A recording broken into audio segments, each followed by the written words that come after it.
Europe 1, il est 8h33, l'heure de la revue de presse. Avec Natacha Polony. Bonjour Natacha. Bonjour Thomas, bonjour Julie. Bonjour. Et bonjour à tous. Ce matin, une de vos journaux. Alors on met tout le monde sous surveillance, mais pas sûr que ce soit efficace. Le Canard enchaîné. L'attentat du Thalys révèle les failles dans la vigilance.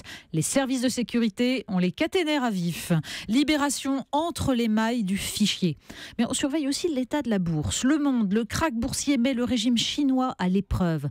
On surveille aussi les automobilistes. Le Parisien est-il au test anti-démarrage? Pour conduire, il faudra souffler.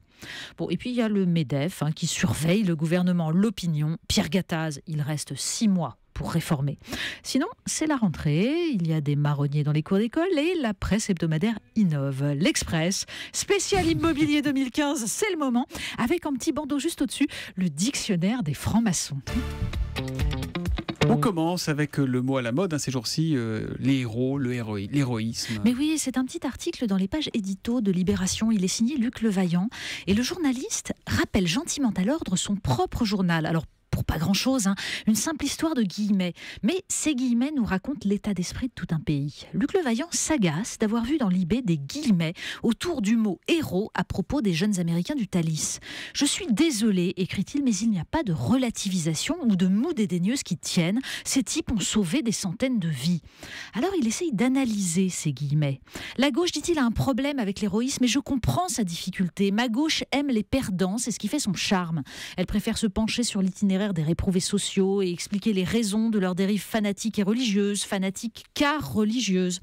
Depuis quelque temps, elle fait aussi de dégoulinant amour aux victimes, tout registre confondu. Désolé, je préfère applaudir des sauveurs de vie que pleurer les déchiquetés d'une fusillade. Et tant pis si Rambo rime pour l'instant avec macho, rien n'interdit aux femmes d'imiter Uma Thurman dans Kill Bill. Bah oui, il a raison, Luc Levaillant. Et puis d'ailleurs, il termine en rêvant que le Français qui a sauté à la gorge du tireur et qui demande l'anonymat soit un banquier maghrébin laïque et imberbe, histoire de réconcilier tout le monde.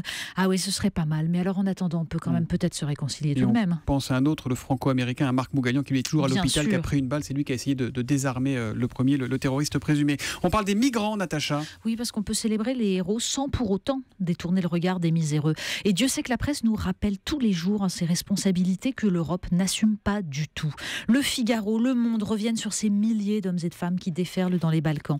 Mais c'est en lisant Le Parisien qu'on comprend la complexité d'une situation qui met en lumière les intérêts divergents des pays européens.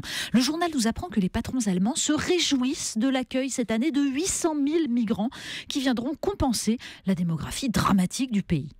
D'ailleurs, Libération publie un article qui décrit une solution pour le moins surprenante au problème. Elle émane d'un économiste américain qui proposait de fixer un prix au visa et si possible un prix très élevé, mais un peu moins élevé que celui demandé par les passeurs.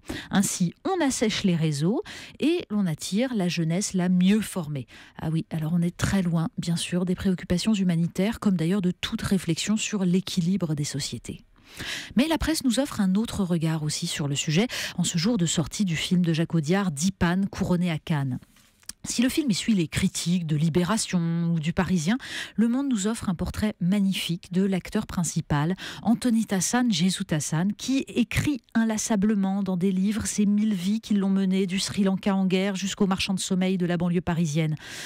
La question, c'est peut-on faire un symbole d'un homme qui se bat justement pour demeurer inclassable, lui qui a lu Derrida, Foucault, Lyotard et même Tolstoï. Des printemps arabes à Daesh, il y a pour certains un chemin, Natacha. Mais oui, le Figaro nous offre d'autres portraits des jeunes gens que leur errance n'a pas mené en France mais en Syrie.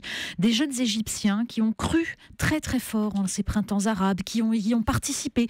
Des jeunes qui aimaient le sport, la fête, les réseaux sociaux et qui ont finalement choisi l'État islamique comme ont choisi le suicide, comme un dérivatif à l'échec de leurs espérances. Et notamment les 3 photos d'un même jeune homme, c'est assez impressionnant. C'est terrifiant le changement. Oui, absolument. Il n'a pas échappé à l'ancienne prof que vous êtes que la rentrée approche. Ben oui, parce que pour la jeunesse française, l'école peut être la réponse. Enfin, pourrait être, parce que pour l'instant, on continue à s'empailler sur les rythmes scolaires et autres sujets insignifiants. Mais visiblement, l'école en cette rentrée sera surtout un sujet politique. entendez politiciens. Libération, Le Figaro et l'Express soulignent comment les postulants à la primaire à droite se positionnent sur un domaine qu'ils avaient au mieux délaissé, au pire massacré. Un point commun, l'autonomie des établissements. Et puis alors beaucoup de poncifs, histoire de ne fâcher personne, tout en abusant des mots rupture, révolution. Dans son éditorial de l'Express, Christophe Barbier, plutôt que d'infliger de longs discours sur le naufrage, se contente de citer, sans aucune modification, un extrait d'une copie de bac blanc d'un élève lambda d'un lycée de bonne tenue dans le sud de la France. Alors je confirme, ça ressemble à toutes les copies d'étudiants bacheliers que je pouvais avoir, je vous lis cela. Mais à cause des sous-marins américains coulés par les troupes allemandes et de l'attaque du Mexique par le Japon, soutenue par les Allemands, les États-Unis décident de se mettre en guerre pour leur propre sécurité. S'ensuit la défaite de l'Allemagne. 1918, la Seconde Guerre mondiale finit enfin.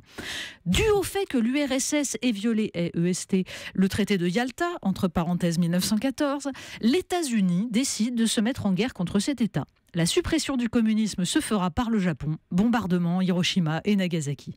Oui, bref, c'est quand même, on a les moyens avec ça de décrypter les grands enjeux du monde. C'est très rassurant. L'éducation nationale a besoin de vous, Natacha. Il faudra y aller là. On termine avec quoi? Un petit peu de télé?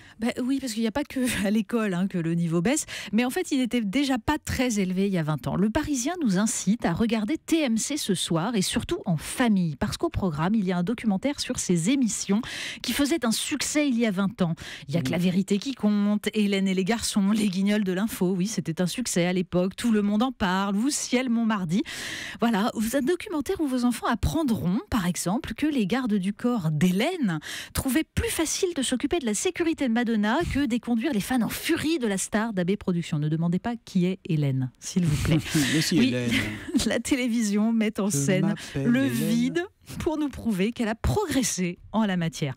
Heureusement, il faut se rassurer, les jeunes ont une école efficace pour compenser ça. Dis donc, Natacha, on est le 26 août. Oui. Bonne fête, Natacha. Petit cadeau, merci. tiens, pour vous. Chacun de tes baisers, Natacha, c'est tout ça qui m'attache à toi. Une des plus belles chansons de Jean-Jacques Goldman. Merci, la revue de presse qui revient demain à 8h30 sur Europe 1.